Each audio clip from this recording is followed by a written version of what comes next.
GM কাদের বললেন, আন্দোলনরত শিক্ষার্থীরা বীর মুক্তি সেনা। কোটা সংস্কার আন্দোলনে সমর্থন দিয়ে আন্দোলনকারীদের দাবি মেনে নেওয়ার আহ্বান জানিয়েছে বিরোধী দলীয় নেতা ও জাতীয় পার্টির চেয়ারম্যান জিএম কাদের।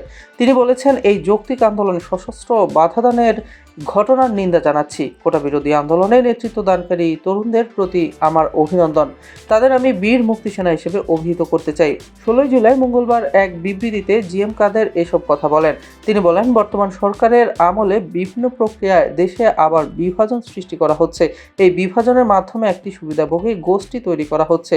কোটা পদ্ধতি সেই প্রক্রিয়ায় একটি অংশ মাত্র। জিএম কাদের বলেন, বর্তমান শাসক শ্রেণী সরকার সৃষ্ট এই সুবিধাভোগী গোষ্ঠীর মাধ্যমে দেশের জনগণকে শাসন শোষণ করে চলেছে।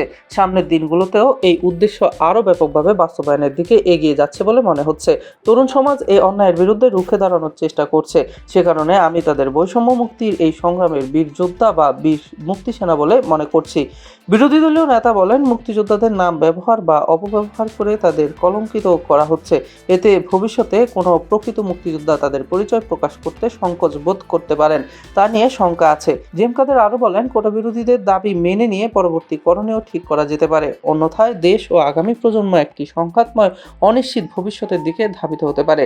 অযৌক্তিক জেদ কারো জন্যই মঙ্গল বয়ে আনবে না। বিরোধী দলীয় নেতা বলেন, ব্রিটিশ আমলে ঔপনিবেশিক শাসকরা দেশি সুবিধাভোগী জমিদার শ্রেণী এবং সম্ভ্রান্ত ব্যক্তিবর্গ সৃষ্টির মাধ্যমে একটি ক্ষুদ্র গোষ্ঠী দ্বারা বাঙালি জাতিকে শোষণ ও লুণ্ঠন করেছে।